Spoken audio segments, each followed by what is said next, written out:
Thank you. So, can everybody hear me? I'm short, so I gotta adjust it from all the tall people talking. So just to give you a little bit of background, I am in my third year as a PhD student at Georgia Tech, but I actually defend next Friday, so I'm pretty excited to be sort of at the end of this road. But a huge portion of my research was focused on the ballistic performance of cross-laminated timber, and that is because what I have spent the last 16 years of my career doing is being an engineer officer in the United States Army. So I graduated from the United States Military Academy shortly after 9/11 happened, and have spent some interesting time in beautiful locations like Iraq and Afghanistan that have influenced my desires as an engineer and as an Army officer in what I think we need to do as far as protective design. So the focus of my dissertation research is exploring cross-laminated timber for use in temporary military structures. And that really goes into both the blasts that the WoodWorks folks did a lot of work with, and I had the awesome opportunity to go down and witness most of those, all but the big blast at the end, of course, those tests, and it was an awesome opportunity to work with them. They've also been a collaborator with us. Georgia Tech did submit and receive a Wood Innovations grant last year to work on this project, and my work is just really the beginning of it. Other folks at Georgia Tech are going to continue the process past my tenure since I graduate in May and go off where the Army sends me next. But we had wonderful collaborators with WoodWorks, my partners up at West Point, the United States Military Academy, my colleagues, and then a couple of the cadets you guys may have seen here today who also have a great poster out there in the poster sessions. As well as our partners at Army Research Labs at Aberdeen Proving Ground in Maryland, and with the Corps of Engineers at the Engineer Research and Development Center in Vicksburg, Mississippi. We also have great support because we used test specimens made of southern pine. We have a lot of interest in Georgia in southern pine cross-laminated timber, as you might imagine. And so we used both SmartLam product from our friends here today, SmartLam, as well as pieces that we fabricated at Georgia Tech in our wood laboratory with the support of all the Georgia forestry and Georgia timber industry folks. So I have to recognize those partners and collaborators before I even get started here. So just a couple of the topics that I'm going to go over real quickly, a lot of these, but just to give you an idea of some of the things that I'm going to talk about today. And I'll start out with just sort of a general background on temporary military housing, because I can imagine, as much as you might have liked to, you probably haven't spent a whole lot of time in a temporary military structure. I've spent significant time living in one, building them, and even tearing some of them down. So currently what we see and what we have, both the troops and contractors, when it's a longer term deployment like we've seen in Iraq and Afghanistan for about the last 15 years now, what we're living in is, we've moved beyond tents generally into a very common structure we call a B-hut. It's light wood frame construction. It's what you see in the bottom picture of the three here. Laser pointer does work. Or containerized housing like you see here, or these sort of aluminum case band structures. And as you might imagine, those don't simply offer a lot of force protection. Now, ways that we mitigate that, of course, are standoff distance, but that means a larger footprint for our base camps for where our soldiers are. And that means just we got to rent more land, we got to guard more land, and we got to make it all happen. So one of my seminal ideas with what I wanted to research was we got to be able to do this better. I was introduced to the idea of mass timber and thought, well, you know what, maybe there is a way to do this better. Maybe we can start looking at that. So the grant from Wood Innovations is really meant to more holistically look at a proposed CLT housing structure, so something like a B-hut, but built out of cross-laminated timber. And maybe it wouldn't even actually end up looking like a B-hut, but it uses the concept of a B-hut. It's a very simple structure. They can vary the size depending on the purpose. And one of the reasons that I think CLT is such a good fit for this type of structure is actually a lot of reasons. So we've heard a lot about the prefabrication capabilities of mass timber and specifically cross-laminated timber. That's something that makes a beautiful fit for a temporary military structure because the faster you can get it up and the less people, the less tools, all those resources required to build and disassemble these structures, all the better for our use in temporary military structures. That means less time in less protected facilities, less comfortable facilities, all those type of things. So what we're seeing now with the blast research is it performs even better than we could have expected. And what we're seeing with the ballistic research is it's performing better than expected. We already know things like the energy efficiency of it, the ability that we would have to potentially, with the right design connections, take it apart, package it back up, and move it to wherever we need it next is also an attractive feature for temporary military facilities instead of having to turn them over or just tear them down and have them be waste and then have all new materials that we need to build up somewhere else. We could just reuse the same material. Or if we do have a blast or a ballistic event that causes damage, we can remove that panel rather than have to rebuild the whole structure. And I mean, you've heard the last couple of days just the praises of mass timber and CLT, and really I can't think of a single aspect of the material that doesn't make it a great fit for something like a temporary military structure. So that's really the why, and that's been my continued motivation the last 3 years as I've plowed through this dissertation and all this research. So I think it does extend well beyond military use. I think there's other temporary structure use, disaster response, those type of things, as well as, I mean, even if you think of something like embassy construction, where we need to think about potentially having force protection for our State Department folks who work in those embassies. So as Lisa talked about, there are different standards for military construction, and we just so happen to have a UFC for designed to resist direct fire weapons effects. And so what we see with temporary military structures is there's really a trade-off between the rapid construction and providing force protection. So you can put up tents really quickly, but obviously they offer absolutely zero ballistic protection, right? And common techniques to mitigate that threat are simply the standoff distance, or we will put up fences or those type of elements to block line of sight from a would-be threat. And the question we started out with was, can CLT provide improved protection from ballistic as well as fragmentary impacts? So you have a blast go off, there's a lot of fragments, a lot of shrapnel associated with that type of event beyond just a ballistic projectile.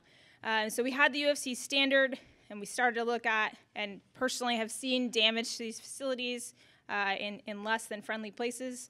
And we wanted to know, well, can we do better than what we're doing now? I'd like to tell you that there's some magic bulletproof wood out there, but that's just not the case, right? There's actually no bulletproof anything, it's just bullet resistance. So anyone that tells you it's bulletproof they're not telling you the truth.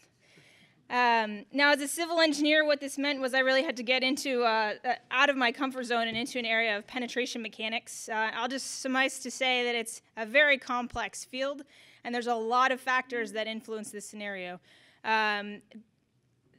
Things like perforation versus penetration, where a perforation is a complete penetration. Penetration can be anything from ricochet to embedment into a target.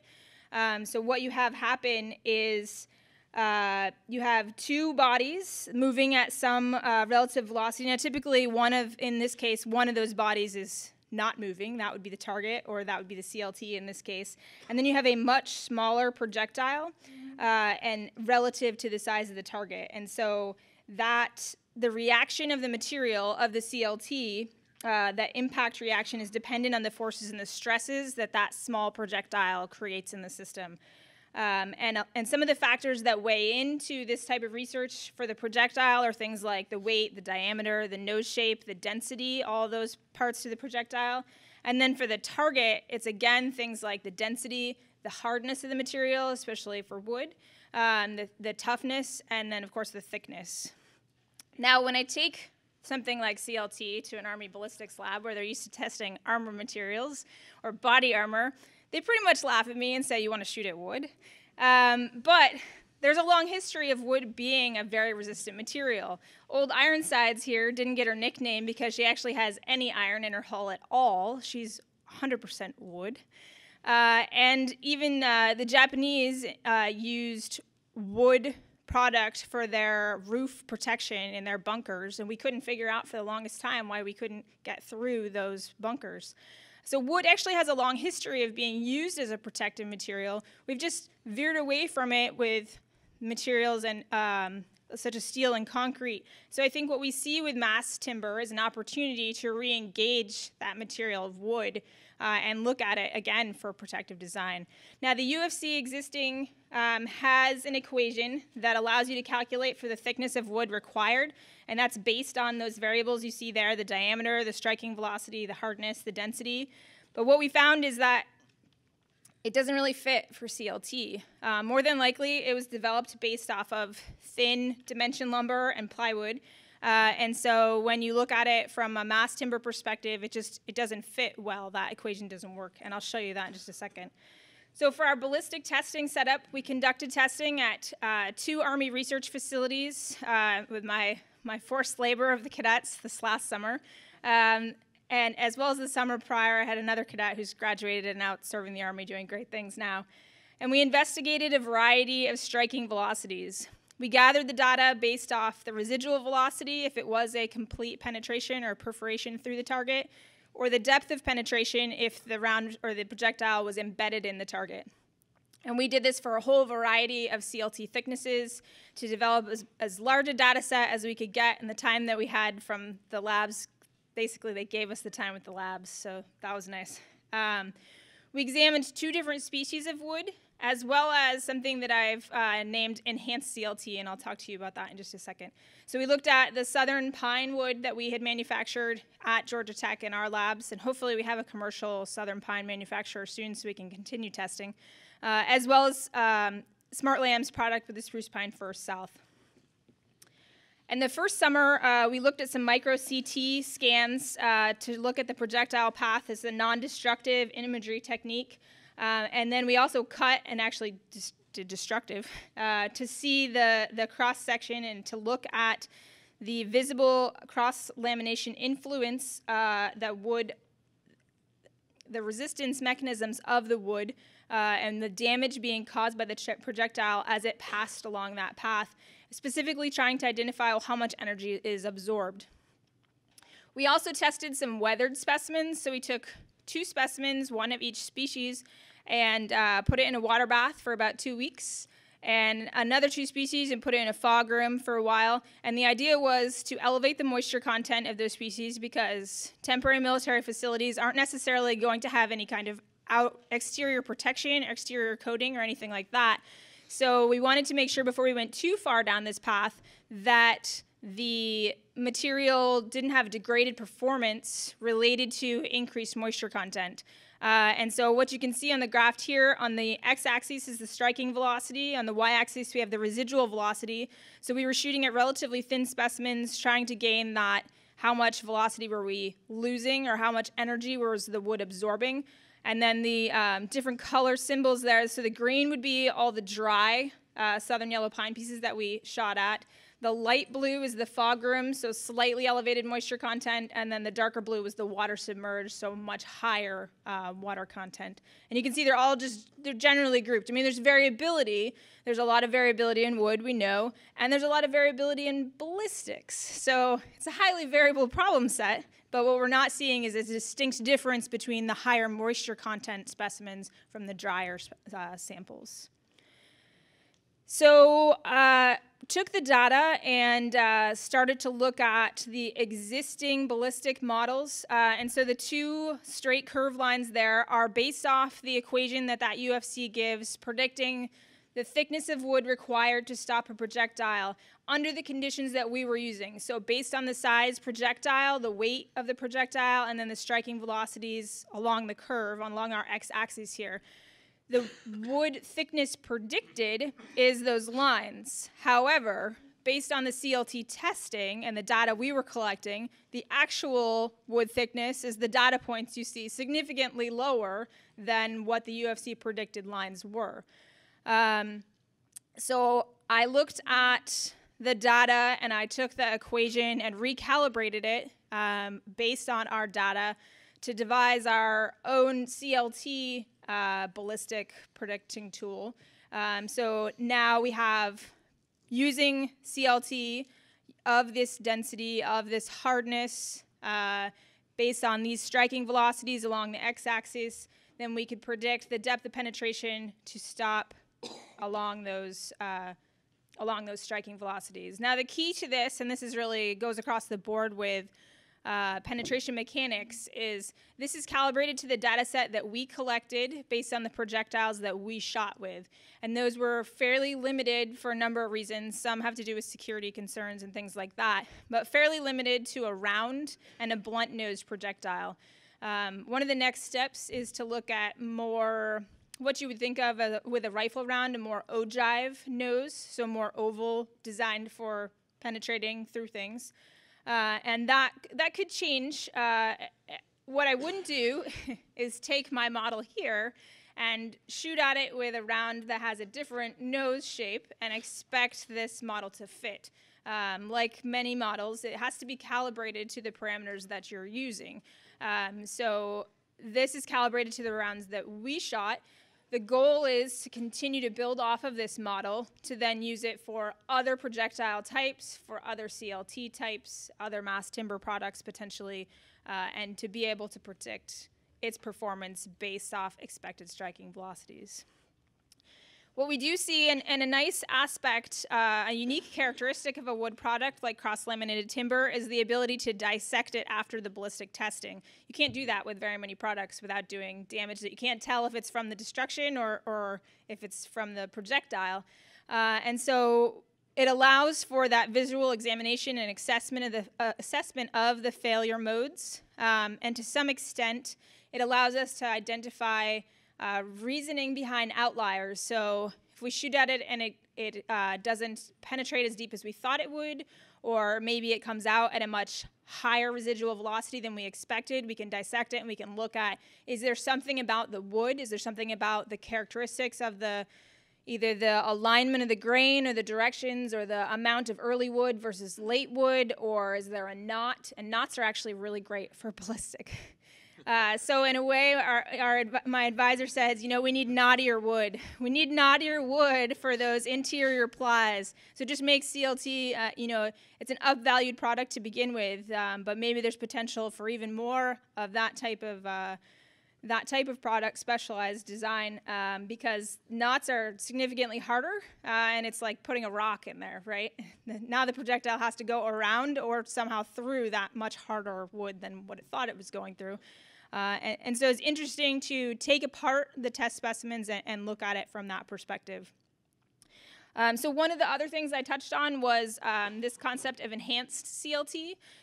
So the product itself is a lot like a sandwich composite, right? And so that sort of lends itself to the concept of what else can we put in the sandwich? And there's a lot of armor and enhancing force protection products out there.